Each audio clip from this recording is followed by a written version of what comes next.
बहुत दिनों बाद कोई ऐसा बिजनेस आ रहा है जिससे मैं बहुत ज़्यादा इंप्रेस हूँ और कंपनी का नाम है फ्यूजन माइक्रो फाइनेंस। आपको ऑलरेडी पता चल गया होगा, बट मैं क्यों इससे इतना ज़्यादा इंप्रेस हूँ मैं आपको बता देता हूँ। सबसे पहले आगे के जो एनालिसिस हैं, जैसे कि बैलेंस शीट है, बिजनेस मॉडल है, उसके बाद फिर आईपीओ डिटेल है, वैल्यूएशंस हैं, ग्रे मार्केट प्रीमियम है, मैं अप्लाई करूंगा या नहीं करूंगा, वो सारी चीज़ें हम देखने वाले हैं। बट उसके अलावा सबसे इंपॉर्टेंट चीज़ है किसी भी बिजनेस का एसेंस, कि वो किसके लिए वो बिजनेस हो रहा है। ज़्यादातर बिजनेस अगर आप देखोगे तो वो उनके लिए हैं जो ऑलरेडी थोड़े से काबिल हैं और ज़्यादा आगे बढ़ना चाहते हैं, है ना। तो उनको लोन देना, खास करके फाइनेंस सिस्टम में अगर आप देखोगे, चाहे वो बैंक्स हो चाहे वो एनबीएफसी हो, उनके लिए करना चाहते हैं जिनका ऑलरेडी क्रेडिट सिस्टम अवेलेबल है, जिनकी सैलरी चालू है और ये सारी चीज़ें। लेकिन अगर मैं आपको कहूँ ऐसा बिजनेस है जो अंत्योदय यानी कि अंत में जो बंदा खड़ा है, सबसे अंतिम, उसके उदय के लिए काम कर रहा है, वहाँ पे अगर वो बंदा कुछ करना चाहता है, उसके लिए कुछ कर रहा है, तो आप उसको, उस बिजनेस को मेरे हिसाब से तो ज़रूर सैल्यूट करोगे। और वो काम ये फ्यूजन माइक्रो फाइनेंस सिस्टम कर रहा है, और वो भी किसके लिए? औरतों के लिए। तो और उसमें भी सबसे इंपॉर्टेंट बात, रूरल एरिया में, अर्बन एरिया में नहीं, शहरी एरिया में नहीं, रूरल एरिया में ये काम कर रहे हैं, खास करके नॉर्थ में, यूपी में, बिहार में, वहाँ पे। अब आप सोचो यूपी में, बिहार में कुछ अगर लेडीज़ हैं, उन्हें कुछ करना है ना, छोटा मोटा कोई भी काम उन्हें करना है, चाहे वो सिलाई से रिलेटेड हो, चाहे वो खेती से रिलेटेड हो, चाहे वो पापड़ वगैरह उनको बिजनेस बनाना हो उससे रिलेटेड हो, चाहे उनको अपनी एक गाय खरीदनी हो जिससे उनके घर परिवार का पूरा सिस्टम चले, तो उनके लिए उन्हें 5,000, 10,000, 20,000 के छोटे छोटे लोन चाहिए होते हैं, जिससे वो अपने पैरों पे खड़ी हो पाएं। और ये कंपनी उन्हीं की हेल्प करती है। और पहले तो मुझे लगा कि यार फिर छोटे मोटे पैमाने पे हेल्प कर पा रही होगी या फिर प्रॉब्लम क्रिएट हो रही होगी बिजनेस बनाने में, क्योंकि उस समय फिर वो एनजीओ जैसा लगने लगता है, जबकि रियलिटी कुछ और है। ये बहुत अच्छी खासी प्रॉफिटेबल कंपनी है और बहुत तेजी से ग्रो कर रही है, प्लस जैसा कि सबसे मेन पॉइंट, अंत्योदय पे फोकस कर रही है। तो ये अगर इनकी हम वेबसाइट एक बार विजिट करें तो आपको इससे ज़रूर एक कॉन्फिडेंस आएगा। आप ये वेबसाइट पे देख सकते हो, यहाँ पे लेडी है, वो सिलाई मशीन का काम कर रही है, और अभी तक इस कंपनी ने लगभग 29 लाख लोगों को सर्व कर दिया है।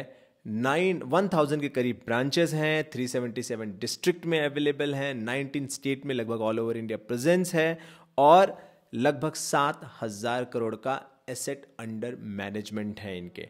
अब ये पूरी की पूरी तरीके से माइक्रो फाइनेंस पे फोकस करते हैं। इसके कंपनी के जो फाउंडर मिस्टर देवेश सचदेव, मेरे हिसाब से तो बहुत ही अच्छा काम कर रहे हैं। वरना बहुत सारे ऐसे फाइनेंस स्टार्टअप आपने देखे होंगे जो आजकल लोगों को बाय नाउ पे लेटर के नाम पर बोल रहे हैं कि लोन लेकर के घूमने चले जाओ, लोन लेकर के फ़ोन खरीद लो, मतलब आप अपने आप को डेट के अंदर ढकेल दो। उनका काम ही यही है कि आप जितना ज़्यादा कर्जे में चले जाओ, हमारा तो बस पैसा बन जाएगा, हम पॉइंट्स बस आपको देंगे, कोई फालतू सा पॉइंट्स, वो क्रेड में इधर उधर तुच्छ पॉइंट है, उसका कोई बहुत ज़्यादा वैल्यू नहीं है। थोड़ा बहुत वैल्यू है, वो भी जो बहुत ज़्यादा डिसिप्लिन से काम करता है उसके लिए, बाकियों के लिए वो टाइम पास है, मैं आपको ऑनेस्टली बता रहा हूँ। बट एक्चुअली अ बिजनेस जो अंत्योदय पे फोकस कर रहा है, जो अंतिम में बंदा खड़ा है, उसके लिए कुछ करने के लिए, हमारे लिए 5,000, 10,000 रुपये आपके लिए हो सकता है थोड़ा बहुत ऐसा लगे कि ठीक है, बट एक लेडी जो गांव में है, रूरल एरिया में है, जिसको फाइनेंशियल इंक्लूजन नहीं है, जिसका, वो अगर 5,000, 10,000 रुपये का लोन ले रही है, उसके लिए बहुत बहुत बहुत बड़ा वैल्यूएबल है। अच्छा, मज़ेदार बात यह है कि ये करने के साथ साथ ये प्रॉफिटेबल है, और तो हमें भी इस तरह का बिजनेस बनाना चाहिए, कोशिश करनी चाहिए। मैं भी कई बार यही सोचता हूँ यार ऐसे बिजनेसेस बनाऊँ मैं, तो माइंड में तो यही रहता है कि इस तरीके से बनाना है कि सामने वाले को बहुत ज़्यादा वैल्यू भी मिले और हम प्रॉफिटेबल भी रहें, ताकि हम भी आगे बढ़ते रहे। तो ये कंपनी वैसे ही है। अब इसका क्विकली बैलेंस शीट वगैरह देख लेते हैं कि कितनी प्रॉफिटेबल है, क्या है, वो सारी चीज़ें, उससे आपको एक कॉन्फिडेंस आएगा। तो ये बैलेंस शीट आप देख सकते हैं, इनका जो ग्रॉस AUM है, यानी कि एसेट अंडर मैनेजमेंट, यानी कि कितना पैसा इन्होंने लोगों को बांटा है, आप इसको ऐसे मान सकते हो। ठीक है, तो 2019 में ये जितना भी था, और उसके कंपैरिजन में देखो आप 2020 में भी बढ़ा और 2021 में भी बढ़ा, यानी कि लगभग डबल होने आ गया है। ये कोविड आया, बीच में इतनी सारी सिचुएशन आई, फिर भी ये बिजनेस लगातार तेजी से आगे बढ़ रहा है। और याद रखना, ये माइक्रो फाइनेंसिंग है। माइक्रो फाइनेंसिंग मतलब 20,000, 5,000, 10,000 ऐसे रुपए का लोन देता है, वहीं बड़े बड़े बैंक्स करोड़ों का लोन देते हैं ना, घर खरीदने के लिए 1 करोड़ का लोन वगैरह वगैरह वगैरह। तो ये छोटे छोटे लोन्स देते हैं, उसके बावजूद अगर इतना बड़ा AUM ये मैनेज कर रहे हैं, मतलब सोचो कितनी तेज़ी से ये बढ़ रहे हैं। अच्छा, इसमें मोस्ट इंपॉर्टेंट बात आप ज़रा ये देख लो, यहाँ पे नेट इंटरेस्ट मार्जिन, यहाँ पे आपको दिख रहा है, ये रहा नेट इंटरेस्ट मार्जिन, ये लगभग 9.5% के आसपास है, दिख रहा है आपको यहाँ पे। अब ये नेट इंटरेस्ट मार्जिन क्या होता है ये समझ लो। देखो बैंक का काम क्या है, वो मेन एक जगह से लोन लेते हैं, ठीक है, कम मार्जिन पे, चाहे कि मान लो वो 8% पे या 6% पे लोन लेंगे, और फिर लोगों को लोन बांटते हैं 20% पे, ठीक है। तो ये जो इनका बीच का डिफरेंस आया ना, अब यहाँ पे देखो 11% का डिफरेंस आ गया, तो यही इनके लिए हो गया नेट इंटरेस्ट मार्जिन, जो कि बहुत इंपॉर्टेंट चीज़ है। जैसे आप अलग अलग सेक्टर में एनालिसिस करते हो तो हर सेक्टर का अपना अपना एक पैरामीटर होता है जिसे हम देखते हैं। जैसे कि अगर आप सीमेंट सेक्टर में करते हो तो सीमेंट सेक्टर में देखा जाता है पर बोरी कितना प्रॉफिट हो रहा है एक सीमेंट की बोरी बेचने में। बिल्कुल इस तरीके से यहाँ पे नेट इंटरेस्ट मार्जिन देखा जाता है, वो बढ़ रहा है, घट रहा है, या फिर किस तरीके से है। तो आप यहाँ पे देख सकते हो कि लगभग 9% का इंटरेस्ट मार्जिन ये कंपनी मेंटेन कर रही है। अच्छा, वो कैसे, यहाँ पे देखो, average effective cost of borrowing लगभग 11% के आसपास ये फंड उठाते हैं, और 20% 21% के आसपास ये फंड को डिप्लॉय करते हैं, यानी कि लोगों को लोन पे देते हैं। 5,000 रुपये का लोन दिया तो 20% पे ये लोन देते हैं। अच्छा, मोस्ट इंपॉर्टेंट बात, अब जैसे मैंने आपको बताया कि जिस तरह के लेडीज़ को खास करके लोन देते हैं तो कुछ भी कोलेटरल नहीं होता, कुछ ऐसा नहीं कि सामने अपना गहना रखना है या फिर आपको अपना ज़मीन रखना है, ऐसा कुछ भी नहीं है। सिर्फ ऐसे कुछ लेडीज़ का ग्रुप होता है, उनको ये उनकी गारंटी वो ग्रुप्स वाली लेडीज़ दे देती हैं और ये लोन दे देते हैं। उसके बावजूद अगर आप इनका देखोगे नेट NPA, ज़रा ये देखो यहाँ पे, 2019 में 0.5% है और 2020 में 0.38% है। यहाँ कोविड में बढ़ गया है, कोविड के बाद 2021 जो आया बढ़ गया है। लॉजिकल है, बढ़ना था, बहुत सारे लोगों का यार नुकसान हुआ कोविड के टाइम पे, तो बहुत सारे लोग हो सकते हैं ना लौटा में, फिर भी 2% मेंटेन करना, मतलब आप समझ रहे हो, बहुत बड़ी बात है। आप यस बैंक का ज़रा ग्रॉस NPA और नेट NPA देखो, आपको उससे समझ में आएगा। सबसे अच्छा NPA नेट NPA जो है ये होता है HDFC बैंक का, जो कि 1% के आसपास है, विच इज़ वेरी गुड। तो उस हिसाब से इनका बिजनेस मुझे लगता है बहुत ही बढ़िया चल रहा है। और वहीं अगर आप प्रॉफिट देखोगे, प्रॉफिट यहाँ पे अगर आपको दिख रहा होगा, प्रॉफिट फॉर द ईयर, जहाँ पे ये कंपनी 50 करोड़ का प्रॉफिट इसने दर्ज किया लगभग 2019 में, 70 करोड़ का प्रॉफिट दर्ज किया इन्होंने 2020 में, और यहाँ पे भी लगभग 45 करोड़ का प्रॉफिट दर्ज किया 2021 में। तो थोड़ा यहाँ पे फ्लक्चुएशन है, क्योंकि मार्जिन्स नहीं कहूँगा, इंटरेस्ट बढ़ रहे हैं ना। अब जब महंगाई को कंट्रोल करना है तो RBI और बाकी लोग इंटरेस्ट बढ़ा रहे हैं, तो इनको जो वो पैसा मिल रहा था वो थोड़ा सा महंगा तो अब मिलेगा। तो वो एक इन तक सिचुएशन थोड़ी सी आ सकती है प्रॉब्लम, बट वो मुझे लगता है ये इकोनॉमी का नॉर्मल पार्ट है, ये कई बार बढ़ता घटता रहता है। तो ये सब ये ऑलरेडी देख चुके हैं, 1994 से ये कंपनी है, तो तब से ये धीरे धीरे बढ़ते जा रहे हैं, इस लेवल तक आ गए, और इतना बढ़िया अगर नेट NPA मेंटेन किए तो मुझे नहीं लगता, मुझे कोई शिकायत नहीं है इस पर्टिकुलर कंपनी से स्पेशली। अच्छा, दूसरा, अब इसमें क्या क्या प्रॉब्लम क्या क्या आ सकती है वो भी बता देता हूँ। कि देखो, अब ये छोटे छोटे लोन्स बांट रहे हैं, 5,000 10,000 20,000, वो भी गांव रूरल एरिया में बांट रहे हैं ना। कैश में बहुत काम होता है, क्योंकि गांव खेड़े के इलाकों में ऐसा नहीं कि लोग EMI में ऑटोमेटिकली डिडक्ट हो रहा है, वैसा कुछ भी नहीं है। ज़्यादातर तो कैश में होता है, तो वो कैश हैंडल करना इनके लिए भी एक प्रोसेस है कि सब कैश कलेक्ट करना है, फिर कैश भेजना है, कैश मैनेजमेंट भी इनके लिए एक प्रॉब्लम है। बट मुझे लगता है वो डिजिटाइजेशन जिस हिसाब से इंडिया में बढ़ रहा है, धीरे धीरे वो डिजिटाइज्ड हो ही जाएगा, और ये टेक्नोलॉजी पे काम भी कर रहा है। तो मुझे उतना बड़ा कंसर्न अभी के लिए तो नहीं लग रहा है, क्योंकि ये धीरे धीरे कम ही होगा, कैश कम होना चाहिए आइडियली, होगा इसकी गारंटी तो नहीं, बट कम होना चाहिए आइडियली, जिस हिसाब से हम डिजिटाइजेशन में पेनिट्रेट कर रहे हैं। अच्छा, अब क्वेश्चन है कि इनका नेक्स्ट सेट ऑफ ग्रोथ कैसे आएगा, मतलब क्या क्या पॉसिबिलिटी है। तो उसके लिए आपको ये नंबर्स एक बार समझना पड़ेगा। आप यहाँ पे देख सकते हो जो अर्बन का कंट्रीब्यूशन है डिपॉजिट्स में, वो लगभग 73%, यानी कि शहरों का, और रूरल का आप देखो 10-11% 15% पे ही ये लिमिटेड है, यानी अभी बहुत सारा स्कोप है यहाँ पे। क्यों स्कोप है, कैसे कह सकते हैं कि स्कोप है। आप यहाँ पे GDP में ज़रा कंट्रीब्यूशन देखो रूरल इकोनॉमी का, तो आपको एग्जैक्टली समझेगा कि अभी भी रूरल में 53%, यानी कि हमारी जो टोटल GDP है उसका 53% रूरल इकोनॉमी से आता है, सिर्फ 47% शहरों से, यानी कि मेन सिटीज़ से आता है और सिटीज़ को 73% डिपॉजिट में उनका कंट्रीब्यूशन है।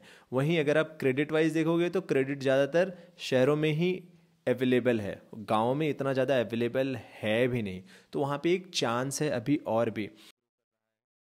और यहाँ पे भी आप एक चीज़ और भी देख सकते हो, बैंक के अंदर डिपॉजिट जब से जन धन योजना आई है और लोग जुड़े हुए हैं बैंकिंग सिस्टम से, तो आप देखो अर्बन जो है वो तो 7% के CAGR से ग्रो ही कर रहा है, और वहीं सेमी अर्बन जो है Tier 2 Tier 3 वो भी लगभग 9% से ग्रो कर रहा है, और रूरल भी पीछे नहीं है, वो भी लगभग 7% से ग्रो कर रहा है, विच इज़ वेरी गुड। तो डिपॉजिट्स के मामले में वहाँ से ग्रोथ आ रही है, लेकिन क्रेडिट अभी तक वहाँ पे ग्रोथ नहीं हुआ है, क्योंकि जाहिर सी बात है बड़ी कंपनियां चाहती हैं यार शहरों में ज़्यादातर लोगों को लोन दे, यहाँ पे ज़्यादा एक्सेसिबल है, डेटा है, सब कुछ है, चीज़ें हैं। गांव में कौन जाना चाहता है बिजनेस करने, जैसे कि मैंने आपको बताया ये कंपनी है जो अंत्योदय पे काम कर रही है। ऐसे वैसे और भी कंपनियां हैं, सिर्फ यही नहीं है, बट अच्छा काम कर रही है कंपनी।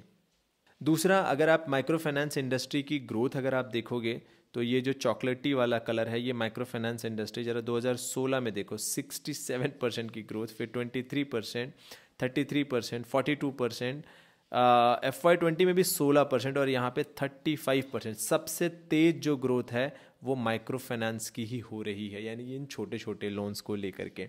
तो ये जो पूरी DRHP होती है ये आपको इस पूरे सेक्टर का एक पर्सपेक्टिव देती है, इसीलिए इन कंपनियों को पढ़ना चाहिए। IPO अप्लाई करो या ना अप्लाई करो फ़र्क नहीं पड़ता, बट ये DRHP आपको एक पर्सपेक्टिव देती है, आपका एक थॉट प्रोसेस डिफाइन होता है उस पर्टिकुलर सेक्टर को लेकर के कि यार ये सेक्टर कैसा परफॉर्म कर रहा है, कहाँ पे अपॉर्चुनिटी अच्छी है, कहाँ पे अपॉर्चुनिटी अच्छी नहीं है। तो इसलिए इनको ज़रूर पढ़ना चाहिए। अच्छा, कल ही ये IPO ओपन हो चुका है, कल यानी आने वाला कल को बंद हो जाएगा ये।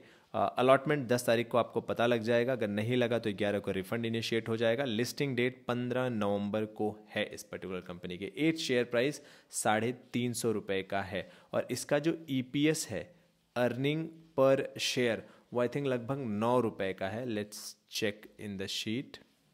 यस, ये हम आ गए हैं, यहाँ पे आप देख सकते हो 21, 19, 20 का, लगभग 10 का भी अगर हम माने, अब इस साल तो कम है क्योंकि वो घटाव हो गया, इस साल का अगर माने तो लगभग 5.56 का EPS है, यानी कि अर्निंग पर शेयर, एक शेयर पे इतनी अर्निंग हो रही है। अगर आप इस कंपनी के मालिक होते और आपको एक शेयर इसका होता तो साल के अंत में आपको 5 रुपया 50 पैसा आपके बैंक अकाउंट में मिल जाता प्रॉफिट का, मान लो अगर ऐसे तरीके से डिस्ट्रीब्यूट करते तो। और आपको ये एक शेयर कितने का पड़ रहा है, एक शेयर पड़ रहा है लगभग 370 रुपये का। तो 370 रुपये का अगर आपको एक शेयर पड़ रहा है और एक शेयर पे आपकी कमाई 5.56 है, तो 1 रुपया कमाने के लिए आपको कितना रुपया खर्चा करना पड़ रहा है, लगभग 66 का पी आता है। तो 66 का पी आज के हिसाब से तो बहुत ज़्यादा महंगा है, लेकिन इस बार का प्रॉफिट नहीं, अगर पिछली बार का अगर हम देखें जो कि लगभग 11 रुपये के आसपास आ रहा है, तो 10 रुपये का भी अगर आप मान के चलते हो और 370 रुपया प्राइस आप दे रहे हो, तो यानी 37 रुपये का पी बन रहा है, विच इज़ परफेक्टली फाइन, कोई इशू नहीं है। तो इस बार का जो है थोड़ा महंगा लग रहा है, अगली बार जब इनकी अर्निंग ठीक हो जाएगी तो ये पी मुझे नहीं लग रहा है इतना बहुत ज़्यादा महंगा आ रहा है। तो मेरे हिसाब से ये ठीक कंपनी है वैल्यूएशन वाइज भी।